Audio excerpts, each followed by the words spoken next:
Someone is Wrong on the Internet by Jay Wilburn.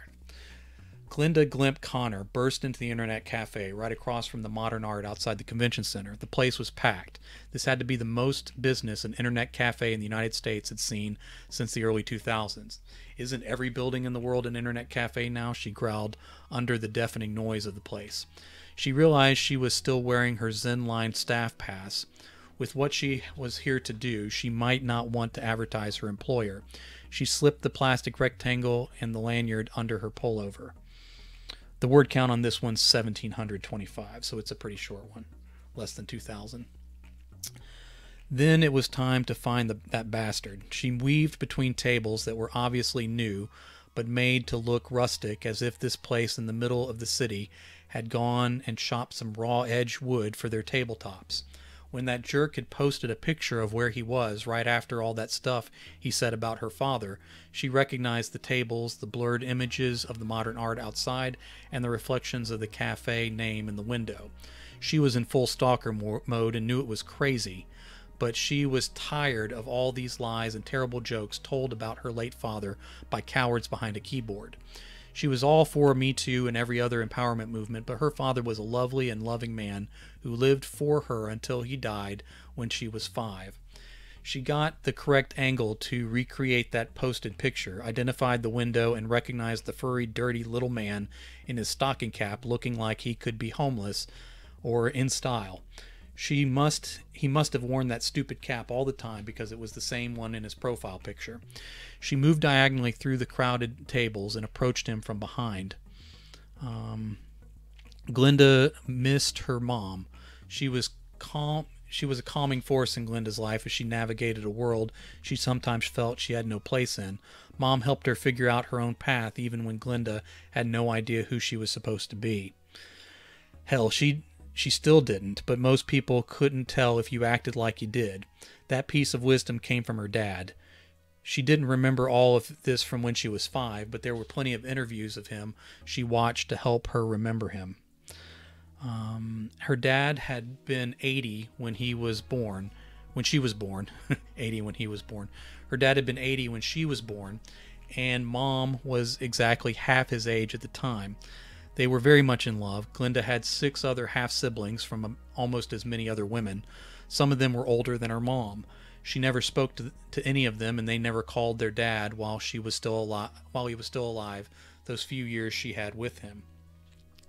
Mom had died less than 10 years ago from cancer, so at least she didn't have to see or hear all these lies. Glinda missed them both like it was yesterday. The jerk leaned over his phone, and he held above his keyboard, his weapon of cowardly lies. Glinda stopped a few steps from him and clenched her teeth so tight that her jaw ached. She wanted to scream, to hit, maybe even to bite, but she wanted to keep her job, so she took a few beats to steady herself. A couple more guys and one girl stepped past Glinda and engaged the jerk. They laughed and spoke over the top of each other with excitement. Glinda stepped back and leaned against a rough post that looked like it might have been just cut that morning, or put up that very morning, or it could have held the Internet Cafe up 100 years with all that stylish aging. She took out her own phone and pretended to be looking up something or texting so she could wait for the others to leave. If he left with them, she wasn't sure if she was going to follow him or not. This felt dangerous. It might be unhinged. She was all raw nerve in need of an outlet. She got bored of them talking about the panels her own company had set up. Glinda actually opened her phone for real and revisited his post about her father, Alfonso Glimp Connor, as if that was going to help her keep it together. She followed a couple links. They all went to trash sites that promoted all sorts of conspiracy theories. Her father had been subjected to that his whole life. Being an actor in the golden age of movies, everyone assumed he was up to dirty business. Every starlet that died from a drug overdose became fodder for theories about murder and cover-ups. Before the internet, there were the unsolved mystery and true crime shows. All of it was bunk. That was exactly how her father said it. Bunk was one of those words he kept over from his day and age and continued to use. She started to read the comments but immediately regretted it. That was a lesson she had to relearn over and over. Alfonso Connor had been an actor, working on a few Ronald Reagan movies in his early career and a few John Wayne movies in his middle career. He went on to be a director, a producer, an independent politician on the state level, a publisher, an artist, a yoga guru later in his life, but still before Glinda came along. And by the time she knew him in her childhood, he was a gracious, kind, attentive, and thoughtful old man. All his days of fast cars, excess booze, and public divorces were long over. That was the man these jerks behind their keyboards, who were never there and never knew him, would never understand. The others left the keyboard warrior, and the keyboard warrior returned to slumping over his screen above a screen. This guy was the target audience for Zenline and all their awareness products and services that just worked like any other social media to keep guys like this plugged into their screens for as long as possible. She always felt a little bit of contempt for their audience, for the audience they served. This guy, seeing him in person after that nasty post, he disgusted her. She saw him as something dirty, almost dripping with his filth. Glinda reached out for his back, but then drew her hand away. She shook. Tears burned her eyes before they could even well up enough to fall.